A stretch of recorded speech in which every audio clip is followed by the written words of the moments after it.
Hey, it's Drea and welcome to my channel. Meow. Oh, today I'm here to talk about some of the things I wish I'd known before I'd started law school. If you would like to learn what those things are, stay tuned. Meow.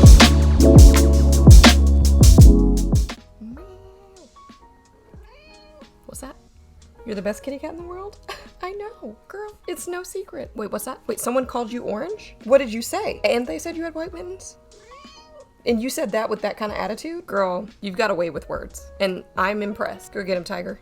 Before I get started, make sure you throw me some thumbs, subs, and comments down below. As y'all might know, I don't get paid for this, it's just a fun hobby, so your feedback is what makes it all worth it for me. Alright, so here we go. 6 things I wish I knew before I started law school. The first thing that I didn't know about law school that I wish I had was about the curve. As the saying goes in law school, the curve giveth and the curve taketh away. If I had to characterize it, I would describe it as simultaneously one of the best and worst things about law school. Excuse me, why are you so cute? I don't know either. It's just the way you are. You're just such a little lady.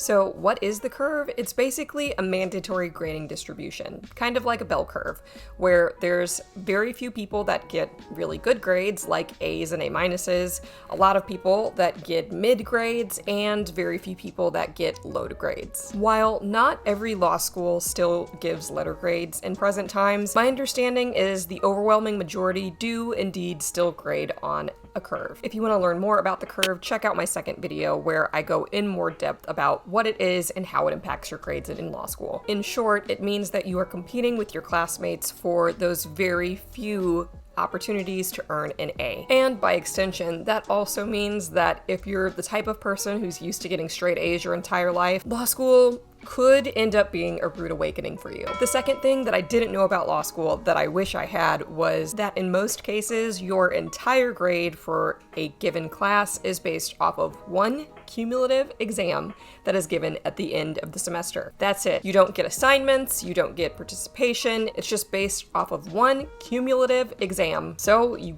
better not screw it up. It is the case at some schools where you have midterms or you may have an assignment or two that may help impact your grade, but at Georgetown, even if you do have an opportunity to take something like a midterm, it's typically just for testing your own knowledge. It won't be graded by the professor, you won't necessarily get feedback. The main purpose of these exercises is to just familiarize you with the types of information that the professor is going to be looking for when you do ultimately take that final exam. And that is partially what makes law school so stressful at times. You get one shot to regurgitate all of the information that you've learned on a given subject during an entire semester. And that brings me to my third point, which is during your entire time in law school, you basically get zero feedback. That's right, you heard me right, no feedback. Or at least you won't receive feedback in a time that it counts to help impact your grades. After an exam, you're simply given a grade a few weeks later. Now, once you receive your grade, if it's different than your expectations, you're more than welcome to meet with a professor, review your answers, and review them and compare them to their expectations from students who also took the same exam. But by then, if you did anything wrong, it's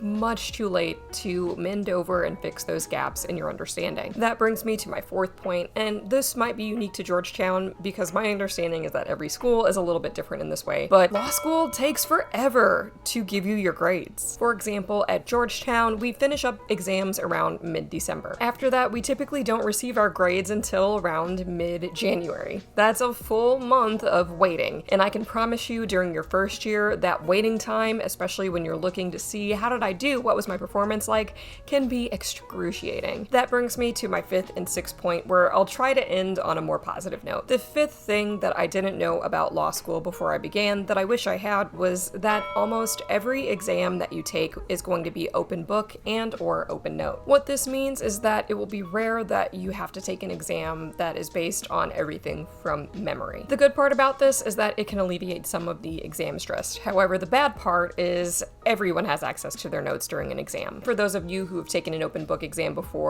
the reason why they're open book is typically because those answers cannot be found in your notes or in a textbook. Not to mention, exams have time limits, and given the amount of information that you have to analyze and process during the exam time. You essentially basically end up having to memorize the information from your notes or from your textbook in order to be able to regurgitate everything effectively and quickly. That brings me to my final and last point, which is about typing speed. I know it sounds a little weird, but believe me, it comes into play a lot more than one would think. Typing speed in law school is vital. I mentioned this in my previous point, but during law school, exams have time limits. During those time limits, students are typically given a few hours to analyze a fact pattern and write super long essays applying all of the facts to the law. But what thickens the plot a little bit is that a lot of professors don't take off for wrong answers. That means that the more information you're able to throw on your page or throw into your essay, the higher your chances are of